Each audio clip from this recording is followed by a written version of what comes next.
आदरणीय व्यासपीठ, भांजे सर, काशी संगीता आणि चिमणी जी पुढची यांची परंपरा निभावत आहे आणि ते उपस्थित होते आणि काही कामानिमित्त आपल्या कामाला लागले अशी सर्व मंडळी. शिक्षक हा पडत असतो का? नाही असं म्हणू नका, तो पडतो. ड आणि ढ हे दोन्ही करतो, पडतो आणि मराठीतलं पडतो. मलाही असंच घडलं 4-4.5 महिन्यापूर्वी.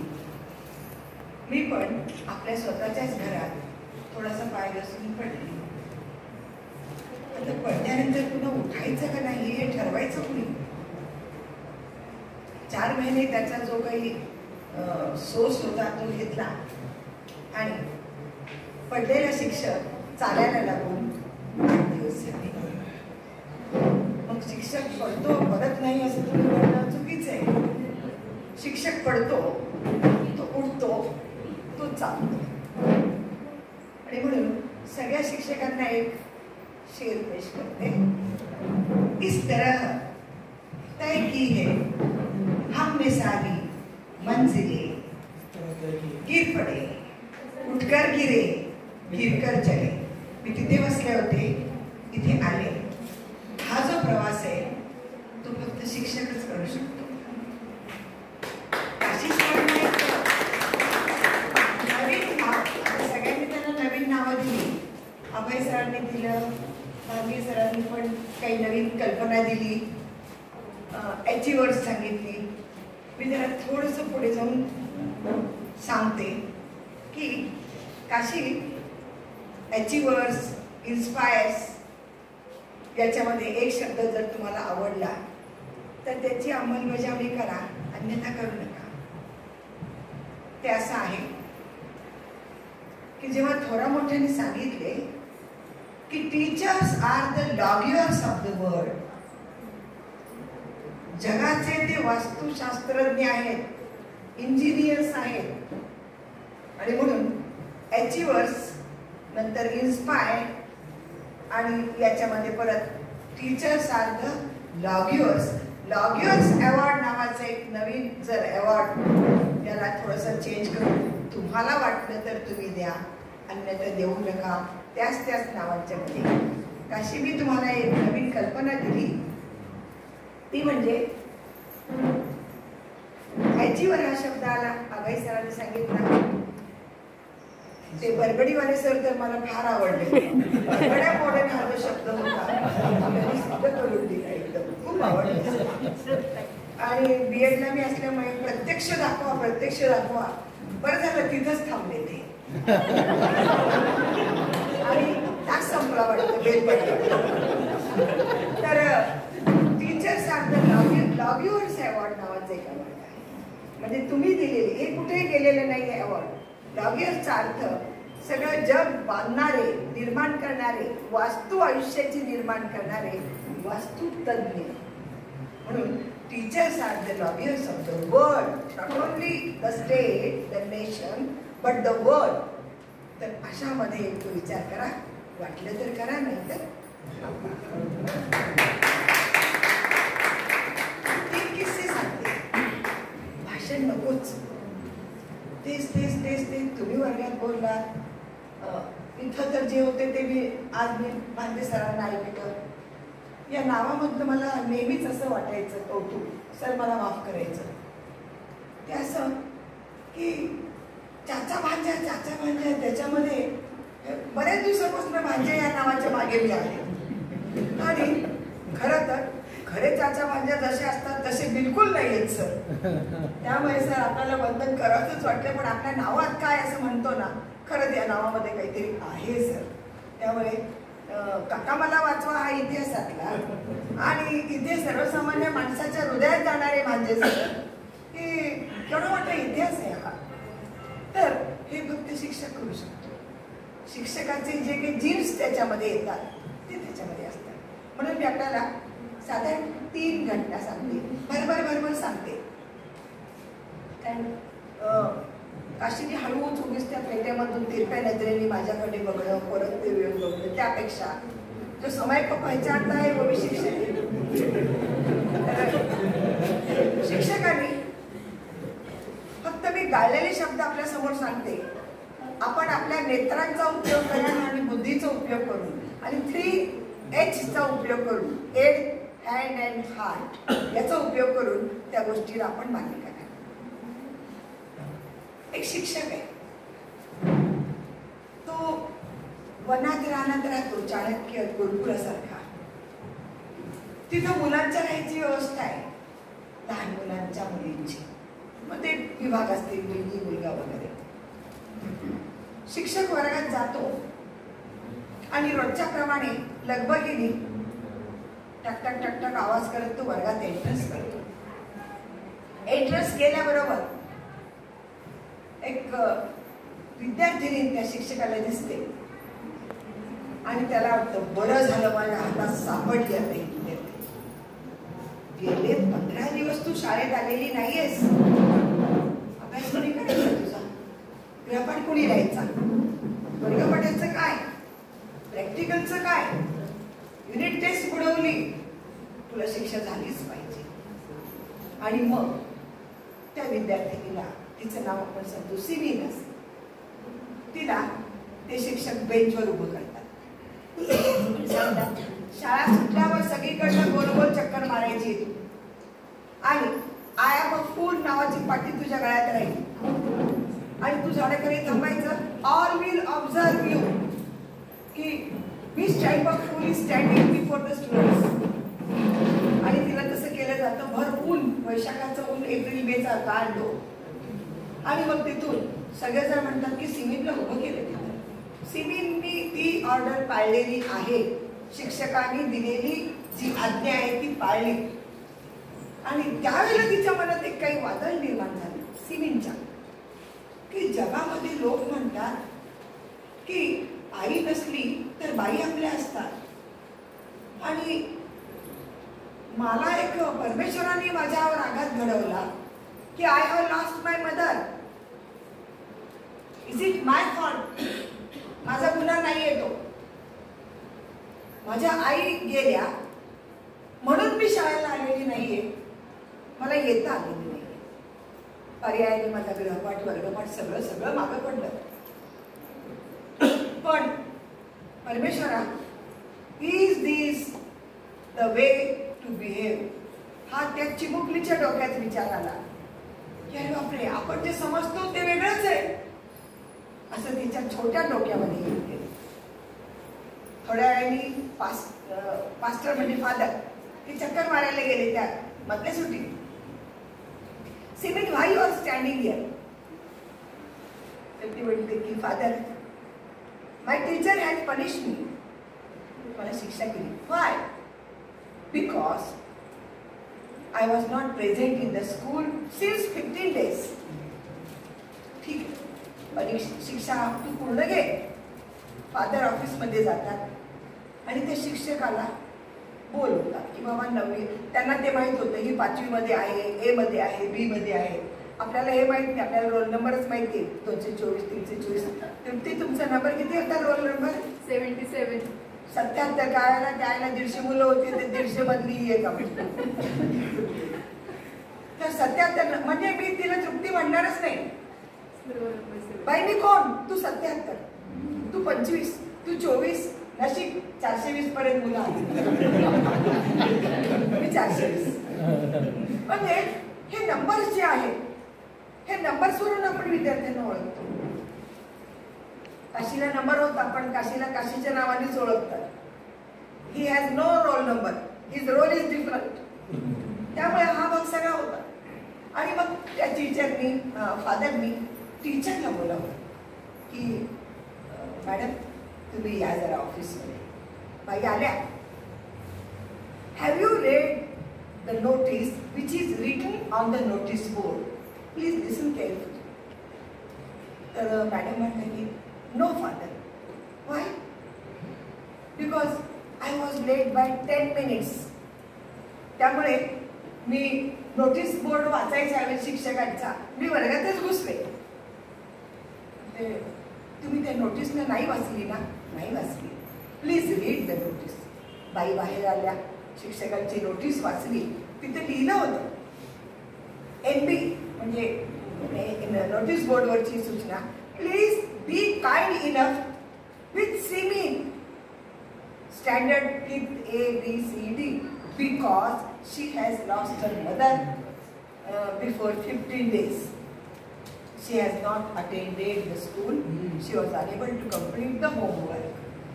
ते शिक्षकांनी वाचलंच नाही, घाईघाईने वर्गात काय केल्या, तिला बेंचवर काय उभं केलं. परहॅप्स जर शिक्षक वेळेवर असते आणि नोटीस बोर्ड वाचायची सवय ठेवली असती तर सिमीनला जगात माझं कुणी नाही हे एक सायकोलॉजीचं इफेक्ट दिलं नसता. ही शिक्षकाची भूमिका आहे. त्या दिवशी सिमीनला ताप चढतो, हॉस्टेलवर सिमीन असते नेहमीप्रमाणे, आणि तिला मनात असं द्वंद्व निर्माण होतं, वादळं होतात, आणि इतकी परिस्थिती होते की फादरला ॲम्ब्युलन्स बोलवून सिमीनला दवाखान्यात ॲडमिट करायची परिस्थिती येते. तिचा इफेक्ट तसा होतो आणि ती सारखी म्हणते, teacher will you excuse me because I have committed a great mistake. कारण तिने गृहपाठ केला. मग तिथून आल्यानंतर हे टीचरलाही कळतं की सिमेंटचं सगळं दाबबीब फार झालं आणि now she is out of control. मग ती त्याला येते, पट्ट्या बिट्ट्या ठेवायचं काम चालू असतं पाण्याचं, आणि ती फादरलाही म्हणते, father I have committed a great mistake, will my teacher excuse me. माझे शिक्षक मला माफ करतील का नाही. आणि तिथून मग दारात म्हणतात, बघ सिमेंट तुझ्या बाई आलाय. तिचं तेच चालू, टीचर विल यू एक्सक्यूज मी. बाई येतात आणि त्या सिमेंटच्या जवळ येतात, cement I have come for you, I have come for you. आणि मग ते तिला म्हणतात की सिमेंट हाऊ आर यू. पुन्हा तेच चालू, विल यू एक्सक्यूज मी. तिच्या डोक्यातच बसलं ना ते. विद्यार्थ्यांच्या डोक्यात कधी काय बसेल त्याचं नेम नाही. त्याच्या डोक्यापर्यंत आपण गेलं पाहिजे, त्याच्या पोचेपर्यंत आपण गेलं पाहिजे. म्हणून म्हणतात विद्यार्थी होतात पाहिजे. आणि मग त्यानंतर ती आपल्या हृदयाला लावते सिमीनला, म्हणते, Simin you have not committed a big mistake, I myself have committed the mistake. म्हणते, no teacher will you excuse me. ते ॲम्ब्युलन्स तिथल्या तिथे, पाण्याची पट्टी तिथल्या तिथे, दोघांचं रडणं चालू होतं. ते टीचर आणि सिमीन हे दोघे एक दुसऱ्याच्या हृदयाला लागतात आणि बाई म्हणतात तिला, Simin will you please excuse me. आणि मग ती म्हणते, I got my mother, I got my mother. ती जे आईची भूमिका आहे, म्हणून teacher is just like a mother. Why we say. तर हा एक आपल्याला विचार केला पाहिजे की विद्यार्थ्याच्यासाठी मनात काय असतं आणि शिक्षकने काय केलं पाहिजे. नंतर जे आपण घडवतो ती that is a long investment. ती FD आहे, दामदुप्पट. ही FD आता, पूर्वीची FD बँकेतली 5 वर्षांनी डबल व्हायची, आता मुदत वाढली आहे, 6, 7, 8 वर्षांनी डबल होतं. इथं आपल्याला लगेच इमिडिएट व्याज मिळत नाही. हे एज्युकेशनल इन्व्हेस्टमेंट आहे. जेव्हा केव्हा तृप्तीला म्हणा, सरांना म्हणा, वशिष्ठ सरांना म्हणा, काशीला म्हणा, BEdला कधी काही शिकवलं असेल, संगीताला सांगितलं असेल, तर तो काळ जवळजवळ तपांचा आहे. तेव्हा कुठे आता दिसते की हे लोक आता काय आहेत आणि आपण काय पेरले त्यांच्यासाठी. म्हणजे काय काय आपण त्यांच्यावर संस्कार केले, त्यांना काय काय अग्नी परीक्षा द्यायला लावली.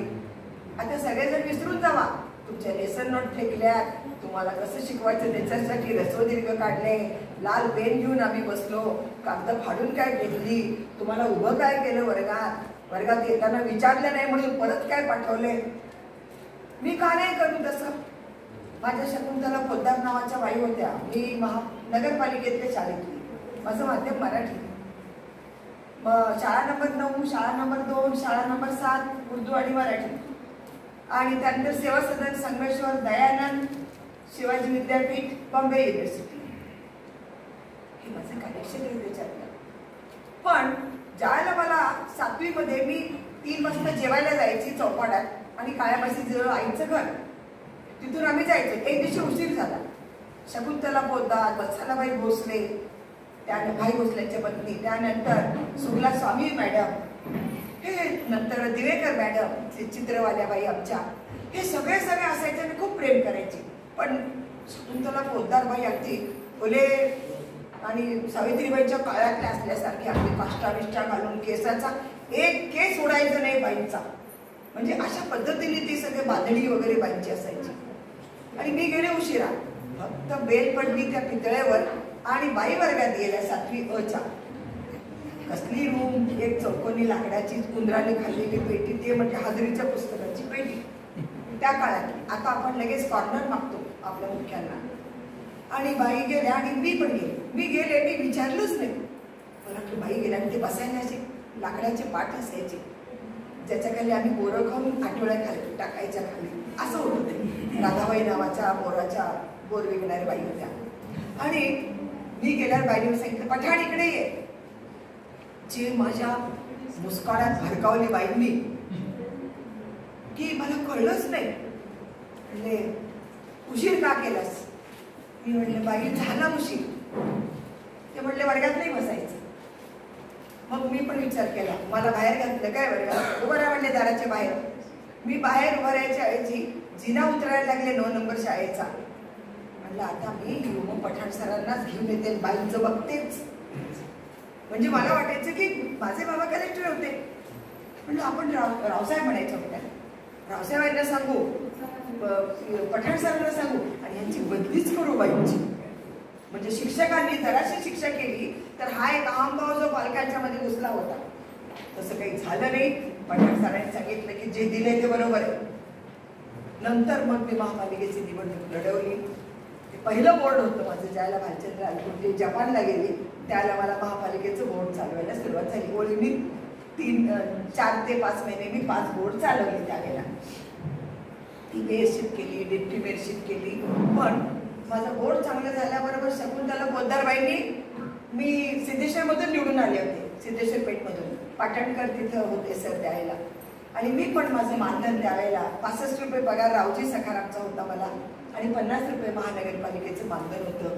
त्या शाळेला मी अध्यापक होतो, त्यांना तेवढंच कंटिन्यू दिलेलं आहे त्यांच्या. आणि मग तिथून मला बाईंनी सांगितलं की पठाण तुला आमंत्रण द्यायला यायचे. म्हणलं बापरे, पोद्दारबाई आपलं तोंड शेकलेलं मॅडम. मी म्हटलं बाई कशाला? तिथे मॅडम नाही म्हणायचं, बाईच म्हणायचं. म्हटलं बाई मी आपल्याकडे येते. तर म्हणले तुझा सत्कार करायचा आहे. मग म्हटलं बाई मी येते. किती वाजता येऊ दे? म्हणजे 3:45ला शाळेत सुट्टी होती. काय सांगावं तुम्हाला, 3:10 मी ते सिद्धेश्वरच्या शाळेमध्ये. का तर उशीर झाला म्हणून बाईंनी माझ्या पुष्कळात लावलं. तेव्हापासून जे मी कुठल्या गोष्टीला उशीर केला नाही की बिफोर टाइम हजर, अशा प्रकारचे ते केलेले. म्हणजे शिक्षक त्याच्या वर्तनातून हवा. शिक्षक कलेक्टर घडवतो हेही शक्य आहे. आपल्या 7 नंबरच्या पत्रा तालमीच्या शाळेमध्ये जे शिक्षक होते कांबळे गुरुजी, ते घरी यायचे आणि त्यांना माहिती आहे काशीबाईंना की कलेक्टर साहेब IAS माझे बंधू रियाज पठाण सर. तर ते 7वी पत्रा तालमीच्या पत्रातल्या कांबळे सरांची विद्यार्थी. आणि मग एक दिवशी त्या गुरुजींचा सत्कार होता कुठल्या तरी मोहोळ कुर्डवाडी याच्यात, त्याला प्रांत होते पठाण साहेब. आणि मग तिथं त्या गर्दीमध्ये ते गुरुजीच दिसले. आता शिक्षकाची काय किंमत आहे बघा. आणि तिथं सगळा मोठा हार तुऱ्यांचा सत्कार चाललाय आणि गुरुजी तिथं जनतेमध्ये बसले की माझ्या विद्यार्थ्याचा सत्कार करू. सर उठले आणि ते गुरुजींना घेऊन त्या व्यासपीठावर घेऊन आले आणि बसवलं की गुरुजी ते म्हणले आज मी जो कलेक्टर आहे, IAS आहे, माझ्या गुरुजीमुळे आहे. 7वीमध्ये मला पत्र्याच्या तालमीत पडणाऱ्या पावसात पातेलं बघुलं ठेवून त्या शिक्षकांनी केलं. आणि आठवड्याला सगळ्या मुलांना ते म्हणायचे की चपला शिवायला जायचे, आपल्याला बटन लावायला जायचे. शिवशरण गुरुजी नावाचे शाळा नंबर 21 मध्ये एक सर होते बारीवेसच्या. ते तर हातात दौतच घेऊन निघायचे, टाकच घेऊन निघायचे आणि भाकरी चटणीच घेऊन असायची. आता कुठे शिवशरण माहीत नाही मला, पण ती शाळा मात्र त्या कन्नड नाट्यगृहाच्या बाजूला आहे. आणि मग शाईचं हे काय वीट घ्यायची आणि मुलांनी शाई धुतलेली सांडलेली दूध बसायचं. हे सगळे प्रयोग शिक्षक करतो. तेच गुणधर्म आपल्यामध्ये. आणि म्हणून शिवशरण गुरुजी, कांबळे गुरुजी, पोद्दार मॅडम, वत्सलाबाई, सुगलाबाई स्वामी, ह्या सगळ्या किंवा दिवेकर मॅडम, ह्या सगळ्या अशा होऊन गेलेल्या व्यक्ती आहेत का हो या? अहो आहेत, पण त्यांनी पेरलेले बी काही रूपाने समोर आहे. ते लोक नव्हते असं नाही. म्हणून मी असं म्हणते की जर आपण विचार केला तर एक शिक्षक अनसीन पॅसेज आहे. काशीच्या अंगी किती गुण आहेत, त्याचे काय कष्ट आहेत, हे सगळं ठीक आहे. पण सर आज काशी BEd MSW सगळा झालाय. आपण गट शिक्षणाधिकारी आहात, आपणही प्राचार्य आहात सर. मीही तेच काम केलं. तुम्ही ग्रँटेड मध्ये आहात, मी नॉन ग्रँटमध्ये. का काशीच्या शिक्षणाचा फायदा घेतला जात नाही कॉलेजेसमध्ये? का त्याला पुढे बोलवलं जात नाही? त्यांनी हा मार्ग का निवडला असेल हे सायकोलॉजी मधनं का तुम्ही निर्माण करत नाही? त्यांनी जी सायकल घेतली त्या सायकलीला 10 ठिकाणी पंक्चर होईल म्हणून ते प्युरिटी घेऊन हिंडत सायकल हिंडलेल्या काशी आहे. मला सांगा, ज्यावेळेला आपण असं म्हणतो की तुम्ही हे झालं पाहिजे, तर त्यावेळेला हेही पाहिजे की तुम्ही असं होऊ शकता. हा मार्ग आहे. म्हणजे एक दुर्लक्षित एज्युकेटेड, त्याला जे दुःख झालंय ते दुसऱ्यांना होऊ नये म्हणून तो जळत आहे. तो फिनिक्स पक्षी का झाला?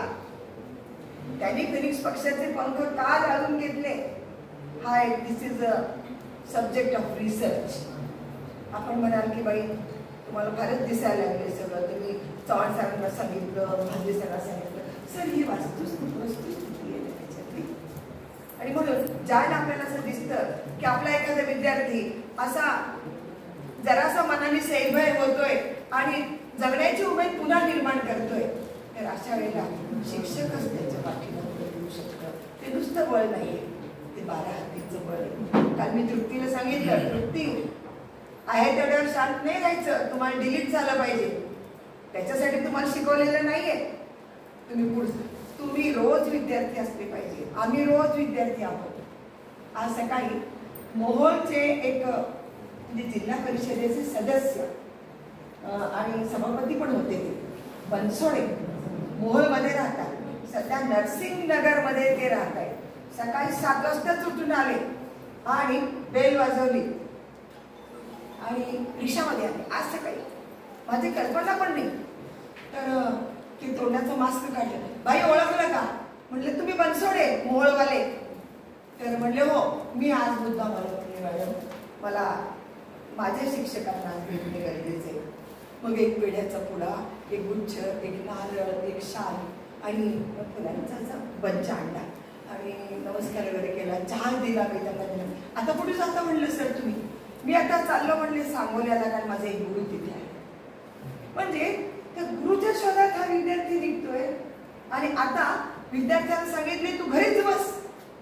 हा मास्तरने त्यालाही घरी बसवलेलं. हे सगळं जमाना बदल गया. आणि मी म्हटलं बाई मी तुम्हाला आठवतो का? तर मी त्यांना सांगितलं गुरुजी तुम्ही मोहोळवरून मला भजी खायला आणली होती, मला आठवतं हो की तुम्ही मोहोळवरून भजी आणली. तुम्ही त्याला एकमेव विद्यार्थी होता की कॉलेजमध्ये ते गुमरे एक आहेत कलमारायचे, तेही माझे विद्यार्थी आहेत. ते दूध संघ चालायचे आणि परिचयात म्हणायचे माझा दुधाचा संघ आहे आणि मी BEd करत आहे. पण आता खूप मोठे झाले, ते चांगले झाले, आठवणीत आहे. म्हणजे असे जे हिरे माणकांना पैलू पाडले जातात ते शिक्षकच करू शकतो. फक्त एक आहे की हे शिल्प आहे. थोडीशी छेनी हातोडी बिघडली की सगळं काम बिघडलं. अशा पद्धतीने हा एक शिक्षक घडवण्याचं काम, विद्यार्थी घडवण्याचं काम करतो. आणि ज्यावेळेला असे 2-2, 3-3 पिढ्या दिसतात त्याला असं वाटतं की एक खानदान आहे, शिक्षकाचं खानदान याच्यामध्ये निर्माण होते. मी एक म्हणेन की पर्सनल सार नाही, टीचर किती होतात आजकाल तर फार आहेत. जे मी जीवाला तोडून 100-100 रुपये करून ते PPF जमवला, तो कुठेतरी 2 लाख झाला आणि ते आता सिनियरमध्ये काहीतरी 7% प्रमाणे त्याचे इंटरेस्ट मिळते. पण आज माझा विद्यार्थीच महिन्याला 2 लाख कमवतो. आमच्या पोटात काही गोळा नाही उठला, पण त्याप्रमाणे तू त्याची किंमत ठेव, तुझं नॉलेज तसं ठेव. मी आज बोलले वशिष्ठांना, सर तुम्ही रिटायर होणार आहे, 1/3 पगारीवर कसं जगायचं, तो मेहमान अगर आते हैं तो दाल में पानी बनाने की तरह तैयारी रखो. अगर मेहमान आ जाते हैं और कम पड़ती है दाल तो पानी डाल के क्यों होता नींबू खाना जाओ. तर हे आयुष्य आहे, याच्यामध्ये सगळे अप अँड डाऊन्स होतात. म्हणून मी असं म्हणेन की आपण सगळे एकच आहोत. जानो तो बहुत कुछ है, इन खामोश लकीरों ही जिंदगी जी आहे. जानो तो बहुत कुछ है, हे आवाज येते की नाही कमी? जानो तो बहुत कुछ है इन खामोश लकीरों में, बाकी है हजारों खुशियां हम जैसे फकीरों में. कारण अभय सर बोलले तुम्ही सगळ्यात जास्त भाग्यवान because you are a teacher. ते याच्यासाठी की आपण जरी फकीर असलो तरी ज्ञानाने आपण अमीरच आहोत. ज्याला जे हवंय त्यांनी ते या ज्ञान मंदिरात घेऊन जाऊ, अशा पद्धतीने आहे. तर आज बरं झालं मला भांजे सरांचं ऐकायला मिळालं, माझंही त्यांनी ऐकून घेतलं आणि त्यांना कसं वाटलं ते बघू पुढच्या काळात.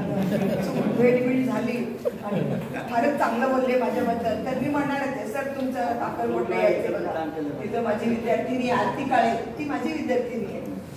तर तिथला चव्हाण, राजशेखर चव्हाण माझा विद्यार्थी आहे तिथला. म्हणजे बरेचसे तिथं असे चांगल्या पद्धती शाही हायस्कूलमध्ये आहेत. गोडबोले सर आहेत, खूप लोक आहेत तिथे त्याच्यातले. तर आपण आठवणी, आपण याद आहे तो आभार आहे, भूल गए तो बरोबर. आपल्याला तासापुरतं मुलांना लक्षात ठेवायचं नाहीये, विद्यार्थ्यांनी ठेवलं तरी चालेल. काशी कसं म्हणतो, 14 माणसं मी केली, 2 अधिकारी मी दिले.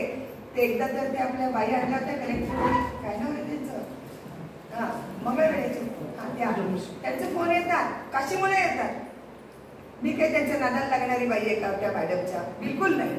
त्यांचं क्षेत्र वेगळं, माझं वेगळं. पण काशींनी माणसं जोडली, त्यांनी माणसं जोडण्याचं जे टीव्ही कॉल आहे, चिकटपट्टी, फार चिकट आहे काम करायला. ते जे चिकटपट्टी आहे ती त्यांनी दिलेली आहे. गळणारे नळ सगळे जोडलेले माणसे, मनाचे नळ जितके गळले ते तेवढे सगळे याने चिटकवलेले आहे. आणि म्हणून कष्टाची त्याला भीती नाही. निधीचं काम आहे, सत्याचं काम आहे. माणसाला शरीराचेच कष्ट त्रास देतात, मनाला कष्टाला झाले तर ते जास्त त्रास देतात. शरीराला कष्ट झाले तर ते सोचतो मनुष्य. काशीचं तसंच आहे. आणि म्हणून मी असं म्हणेन की काशी ज्यावेळेला तुम्ही लॉबियर्स मध्ये जाल, वर्ल्ड अवॉर्ड मध्ये जाल, त्यावेळेला तुमच्यासाठी आत्ताच मी एक कविता सोलापूरकरांकडनं तुमच्यासाठी देते. हम रहेंगे नहीं रहेंगे छोड़ दो बात नहीं है उसकी कोई, लेकिन ती गोष्ट अशी आहे. एक काल ते तृप्तीची मुलाखत ऐकली त्यावेळेला मी दिले एक कविता तिच्यासाठी पण. एक पाखरू माझ्या अंगणात आलं, एक पाखरू माझ्या अंगणात आलं, अंगणात ते दाणे चुकून गेलं. दाणे चुकल्यानंतर पाखरानं आपली दृष्टी वळवली आकाशाकडे, पाय ठेवले घट्ट रोवल्यासारखे जमिनीवर, सगळ्या आकाशाची टेहाळणी केली आणि मग ठरवलं की माझं लक्ष आहे तरी कुठे. लक्ष म्हणजे ध्येय आहे तरी कुठे. पाखराच्या पंखामध्ये बळ आलं खरं, कुणालाच माहित नव्हतं की ते 12 हत्तीचं बळ होतं.